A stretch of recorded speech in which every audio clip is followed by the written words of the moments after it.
मेरा नाम श्यामा है। मैं साधारण सी लड़की हूँ। गहरा श्याम रंग होने के कारण मेरा नाम श्यामा ही पड़ गया। मुझे मेरी पहचान मेरी अविवाहित माँ सलोनी ने दी। वो जब से मुझे मिली मेरी दुनिया ही बदल गई। अगर सलोनी माँ मुझे नहीं मिलती तो शायद मैं आज किसी रेड लाइट एरिया में लोगों के मनोरंजन का साधन बन के खड़ी होती और उनकी वासना भरी नज़रों का शिकार हो रही होती। कितनी कठिन जिंदगी होती मेरी सलोनी माँ के बिना, ये सोच सोच के मेरी रूह कांप जाती। 10 साल की थी मैं जब मैंने दुखों के रंग देखे। उम्र थी मेरी मात्र 10 वर्ष और रंग था शाम, एक मजदूर परिवार की 4 भाई बहनों में दूसरे नंबर की लड़की। बड़ी बहन दिखने में अच्छी थी, सुंदर थी, सो सबकी लाडली थी और मैं शाम रंग की, इसलिए पापा मुझसे त्रस्त रहते। 2 भाई भी थे मेरे जो अपना बचपन शान से जीते। जीजी मुझसे 3 साल बड़ी थी। उनसे छोटी एक और लड़की थी जो भगवान को प्यारी हो चुकी थी, इसलिए मुझ में और जीजी में इतना अंतर हो गया। जब सूरज डूबने पर सारी दुनिया सो जाती थी तब मेरे माँ पापा की बातें सन्नाटे को तोड़ती थी, जो कभी कभी मेरे कानों में पड़ जाती थी। पापा अक्सर जीजी को बाजार दिखाने की बात किया करते थे और माँ उनकी बातों को टालते हुए कहती थी, अभी ज़्यादा जल्दी है, अभी बाजार दिखाओगे लड़की को तो मनचाही बात ना बनेगी। लड़कियों की तो सुंदरता ही भावे है जमाने को, और अपनी लड़की के तो उभार भी अभी ना ढंग से होवे हैं, और फिर महीने से शुरू हो जाए तो कुछ बात बने। उनकी बातें बाल सुलभ मन को उस पल समझ नहीं पाती थी। वो किस बारे में बात कर रहे हैं।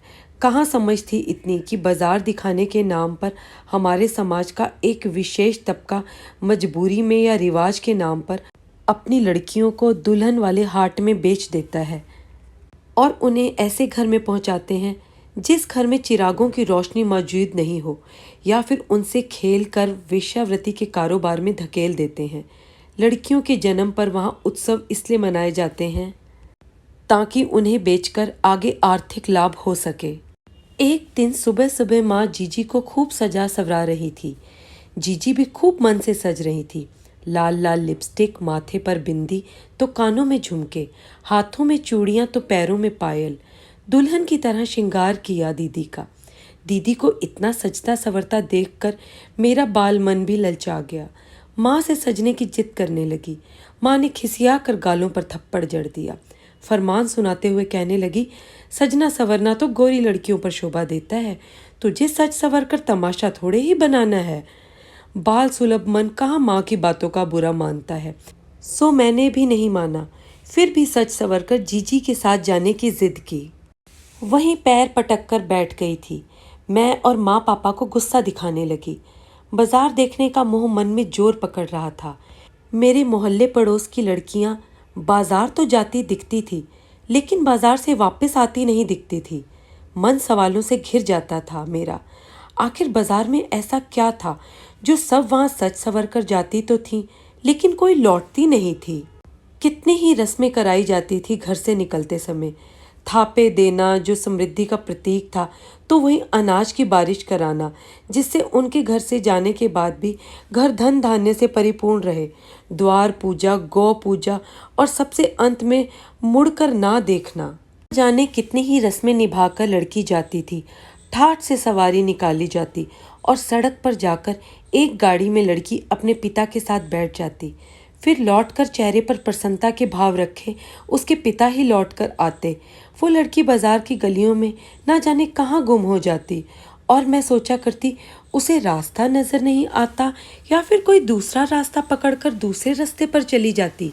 किसी गुमनाम मंजिल की तलाश में क्या बाजार की रौनक इतनी लुभावनी होती है जो एक बार जाने के बाद वहां से निकलने का मन ही नहीं करता। मैं इन्हीं सवालों में उलझी हुई थी और उस दिन तो जीजी को देख मैंने भी जिद पकड़ ली थी कि आज तो मैं भी बाजार जाके ही रहूंगी। कुछ सोच के पापा ने कहा, इसे भी एक बार बाजार दिखा ही लाता हूँ, पता भी चल जाएगा कि इस लड़की को आगे पालें भी या नहीं। मेरा मासूम मन इस बात को समझ ना पाया कि क्यों कहा था मेरे खुद के पिता ने ऐसा। मेरा मन तो खुशी से बावरा हो गया था कि आज तो मैं भी जीजी के साथ बाजार जाऊंगी। मैं भी थोड़ी बहुत लाली लिपस्टिक लगा के पापा और जीजी के साथ बाजार चल दी। रिक्शा पे जाते समय मेरी नज़र जीजी पे पड़ी। वो बहुत सहमी सी बैठी थी। मैं जीजी के गले लग गई, ये सोच के कि अब बाकी लड़कियों की तरह मेरी जीजी भी बाजार की चकाचौंध से वापस ना आएंगी। गले लगते ही जीजी रो पड़ी। ये देख पापा ने मुझे जीजी से दूर धकेल दिया। जीजी को भी डांटा। काजल फैल गया तो इस सूरत के दो कोड़ी भी ना मिलेंगे। थोड़ी देर में हम बाजार पहुंच गए, लेकिन ये बाजार बहुत अलग था। ना तो यहाँ खिलौने थे, ना कपड़े, ना ही खाने पीने का सामान। बस यहाँ तो मेरी जीजी की तरह ही और भी सजी सवरी लड़कियाँ खड़ी थी, जिनके आसपास कुछ लोगों की भीड़ थी। पापा वहाँ एक औरत से बात कर रहे थे। उस औरत के साथ एक आदमी भी था जो मुझे घूरे जा रहा था। तभी पापा ने कहा, वाह री श्यामा, तू तो बहुत किस्मत वाली निकली। तुझे भी अपनी जीजी के साथ जाने का मौका मिल रहा है। ये सुनकर मैं खुश हो गई। उस आदमी ने पापा को एक लिफाफा पकड़ाया, जिसे लेकर पापा के चेहरे पर रौनक आ गई। फिर जीजी और मैं उस आदमी और औरत के साथ एक गाड़ी में बैठ के एक बड़ी सी हवेली में गए। अंदर जाके हम हैरान थे। एक झोपड़े से निकले हवेली में आना सपना सा लग रहा था। सामने एक बुजुर्ग महिला बैठी हुई थी, जो जीजी को ऊपर से नीचे तक घूर रही थी। वो बोली, दिखने में तो सुंदर है, हमारी वंश बेल बढ़ा पाएगी। हमारे साथ आई औरत, जिसका नाम रेवती था, बोली, जी हुकुम, देखभाल के लाई हूँ मालिक की रखेल को। आप गुरुजी से पूछ लें कि किस नक्षत्र में भेजना है इसे मालिक के कमरे में। मेरा बालक मन सब कुछ समझने की कोशिश कर रहा था। तभी उस बूढ़ी महिला की आवाज़ आई। वो फ़ोन पे बात कर रही थी कि गुरुजी, हम दुल्हन के बाज़ार से लड़की ले आए हैं। आप कोई अच्छा दिन बता दें जिस दिन इसका छोरे के साथ मेल करा दें। मैंने जीजी की ओर देखा, जो मेरे साथ ही घबराई सी खड़ी थी। शायद उन्हें समझ आ गया था वहाँ किस बारे में बातें हो रही थी। कुछ देर बाद बूढ़ी औरत ने फ़ोन रख दिया और रेवती से कह उसे कमरे में ले जाने के लिए कहा। मैं भी जीजी के साथ जाने लगी तो मुझे वहीं खड़ा रहने के लिए कहा गया। बूढ़ी औरत को सुनकर ही मन डर गया। मुझे यहाँ क्यों रोक लिया गया? मैं वहीं एक और सिमट कर खड़ी रह गई। ये जो मेरी अबूझ पहेलियों की शुरुआत भर थी। मैं वहीं खड़ी थी। तभी नज़र एक बार फिर साथ आए व्यक्ति पर पड़ी, जो अभी भी मुझे ही घूरे जा रहा था। उसके चेहरे के भावों को देखकर मन सहम गया मेरा। उस बूढ़ी औरत के कहने पर वो व्यक्ति वहाँ से चला गया और मैं वहीं खड़ी रह गई। कुछ देर बाद रेवती फिर से आई और मुझे अपने साथ ले गई। घर की साफ सफाई का काम मुझसे कराने लगी। मैं भी डरी सहमी सब कर रही थी। फिर एक दिन जीजी की चीखों की धीमी धीमी आवाज़ मेरे कानों तक आ रही थी। मैं उनके पास जाने के लिए बढ़ गई, लेकिन रेवती ने मुझे रोक लिया। मैं गिड़गिड़ाई, लेकिन उसने मुझे डांट दिया। अब ये रोज़ का काम हो गया था। बात बात पर डांटना, मारना, सारे घर का काम कराना। अब मुझे वहाँ रहने से डर लगने लग गया था। महीनों हो गए थे एक घर में रहते हुए, फिर भी मैं जीजी से मिल नहीं पाई थी। उनके बारे में कुछ खबर नहीं थी कि वो कैसी हैं। एक दिन मैं काम कर रही थी, रेवती मेरे पास आई और मुझे संवारने लगी।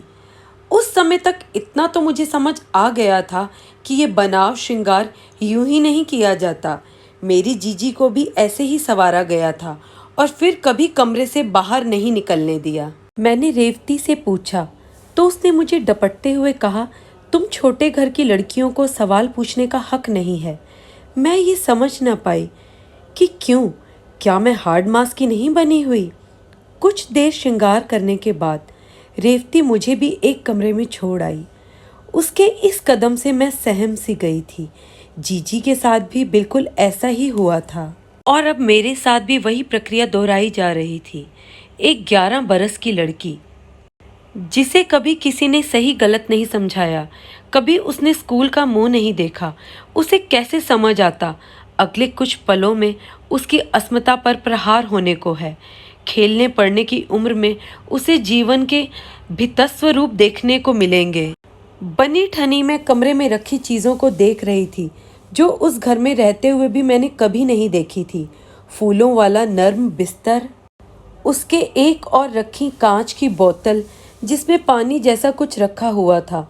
बोतल के पास रखा एक छोटा सा पैकेट जिसमें क्या था पता नहीं। कुछ ही देर में दरवाज़ा दोबारा खुला और एक आदमी चेहरे पर मुस्कान रखे अंदर चला आया। वो वही आदमी था जिसे मैंने कुछ घंटों पहले देखा था। डर के कारण कदम पीछे हटने लगे और वो चेहरे पर कुटिल हंसी रखे हुए आगे बढ़ने लगा। सहम गया था मन मेरा। अगले ही पल मैं उसकी गिरफ्त में थी और छूटने के लिए एक विनती कर रही थी, लेकिन गिरफ्त से छूटना रखैलों की किस्मत में कहाँ था। कसमसा कर रह गई थी मैं। 11 वर्ष की उम्र में बलात्कार का दंश झेला मैंने। दर्द जब हद से ज़्यादा बढ़ गया तो बेसुध हो गई मैं। जब आँख खुली तो खुद को एक रेल की बोगी में कंबल में लिपटा हुआ पाया। अनजान जगह और लोगों की भीड़ देख मन सहम गया। बदन दर्द कर रहा था। जैसे तैसे उठकर बैठ गई। खुद पर नज़र डाली तो सर्वस्त्र उन्हीं दुल्हन वाले वस्त्रों में पाया। कहाँ थी मैं, कैसे पहुंची यहाँ तक, सवालों की झड़ी मन में लग गई। खुद में सिमटी हुई रेल की उस बोगी में बैठी हुई यात्रियों की ओर ताक रही थी। रेल रफ्तार से दौड़ रही थी और मेरी किस्मत ना जाने किस गुमनाम मंजिल की तलाश में निकली थी जो रूठ चुकी थी। खगड़िया से लाकर किस्मत ने दिल्ली पटक दिया। रेल रुक चुकी थी और मैं सहमते हुए रेल से नीचे उतर आई। शरीर बेहिसाब दर्द कर रहा था और भूख प्यास के कारण जवाब देता जा रहा था। जान ना पहचान, मंजिल का ठिकाना नहीं। निरीह अकेले भीड़ में चलती हुई मैं एक बेंच पर जाकर बैठ गई। कुछ समझ नहीं थी क्या करूं, कहाँ जाऊं, किससे मदद मांगूं। जाने कितनी रेलगाड़ियां आईं, कितनी गईं और मैं वहीं बैठे उन्हें जाते हुए देखती रही। मैं वहीं बेंच पे बैठी बैठी बेहोश हो गई। जब होश आया फिर से खुद को एक बड़े घर में पाया। वहाँ भी लड़कियाँ सजी सवरी घूम रही थी, जिन्हें देख इतना तो समझ आ गया था मैं एक बार फिर जिस्म के बाज़ार में आ गई हूँ। मैं वहाँ से भागना चाहती थी, लेकिन आसान नहीं था वहाँ से निकलना। चारों ओर देखती हुई मेरी नज़र घर की खिड़कियों पर पड़ी और मैं उन्हें देख उम्मीद से भर गई, शायद यहाँ से भाग सकूं। मैं सबके सोने का इंतज़ार करने लगी, लेकिन 24 घंटे होने पर भी वहाँ की रौनक कम नहीं हुई। उस घर में उतनी ही चहल पहल थी। कुछ और रास्ता ढूंढने लगी। निकलने के लिए कुछ समझ नहीं आया तो अपनी किस्मत समझ उसे स्वीकार कर बैठ गई। अभी इतनी उम्र नहीं थी सो मुझे लोगों के बीच नहीं भेजा जाता था, लेकिन महीने में एक बार लड़कियों के साथ अदाएं सीखने के लिए भेजा जरूर जाता था। मेरे साथ कुछ और लड़कियां भी थीं जो मेरी ही तरह मजबूरी में यहाँ थी। उम्र बढ़ने के साथ साथ समझ बढ़ती गई। इसी समझ के साथ वहाँ से एक दिन में भागने में कामयाब हुई और एक गाड़ी में छुप गई। वो गाड़ी चल पड़ी और मैं सोच रही थी ना जाने अब मेरी किस्मत मुझे कहाँ ले जा रही है। थोड़ी देर बाद मुझे खांसी आ गई। मेरी आवाज़ सुन के गाड़ी रुक गई। वह गाड़ी एक महिला चला रही थी। वो गाड़ी चेक करने लगी। मैं डरी सहमी एक कोना पकड़ लिया। उसकी नज़र मुझ पर पड़ी। मेरी हालत देख शायद उस महिला ने अनुमान लगा लिया था। वो महिला और कोई नहीं, मिस सलोनी थी। मुझे देख उन्होंने कुछ नहीं कहा और शांत बैठे रहने का इशारा किया। एक बार गाड़ी फिर सड़कों पर दौड़ने लगी। कुछ देर बाद गाड़ी रुकी। सलोनी जी मुझे एक जगह लेके आई जहाँ मेरे जैसे और भी बच्चे थे। मेरी मनोदशा देख उन्होंने मुझे एक बेंच पर बैठाया और प्यार से मेरे सिर पर हाथ फेरते हुए मेरे बारे में पूछा, लेकिन मैं उन पर विश्वास नहीं कर पा रही थी। फिर उन्होंने उस जगह के बारे में बताना शुरू किया। वो एक बाल सुधार गृह था जहाँ कम उम्र के उन बच्चों को रखा जाता था जो किसी न किसी अपराध में लिप्त थे और वहाँ उन्हें सही बातों का ज्ञान दिया जाता था। मैं उनके व्यवहार से सहज होने लगी थी। फिर वह मुझे उन बच्चों के पास ले गई, सबसे मिलवाया और एक पंक्ति में सबके साथ बिठाकर भोजन करवाया। मैंने उन्हें अपने अतीत के बारे में बताया। उन्होंने मुझे समझाया, मेघा, अतीत सबका होता है। हमें उस अतीत को पकड़कर वर्तमान की खुशियों को नहीं ठुकराना चाहिए। मैंने कहा, मैं मेघा नहीं, श्यामा हूँ, वो बोली, श्यामा अब नहीं रही। मिस सलोनी की बातों ने मुझे बहुत प्रभावित किया और मैं जीवन में आगे बढ़ने लगी। मैं मिस सलोनी को माँ कहकर संबोधित करने लगी। धीरे धीरे मैं पढ़ लिख गई। तब मुझे पता चला रिवाज के नाम पर जो मेरी जैसी लड़कियों के साथ हो रहा था वो गलत था। शिक्षा की कमी के कारण विशेष तबके के लोग इस प्रथा को अभी तक निभा रहे हैं। मैंने सलोनी माँ से इस बारे में बात की। उन्होंने मुझे यकीन दिलाया कि हम जल्द ही मिलकर शिक्षा के जरिए इस प्रथा को समाप्त करने में कामयाब होंगे। और सिर्फ प्रथा को ही खत्म नहीं करना है, लोगों में जागरूकता भी लानी है, जिससे भविष्य में कोई श्यामा इस प्रथा की शिकार ना बने। तो दोस्तों, कैसी लगी आपको ये कहानी? कमेंट बॉक्स में अपनी राय ज़रूर दें। वीडियो को लाइक करें और दूसरे लोगों को शेयर करें और प्लीज़ चैनल को सब्सक्राइब करना ना भूलें। आगे भी आपके साथ ये रिश्ता बना रहेगा और हम आपके लिए और कहानियाँ लाते रहेंगे। Thank you.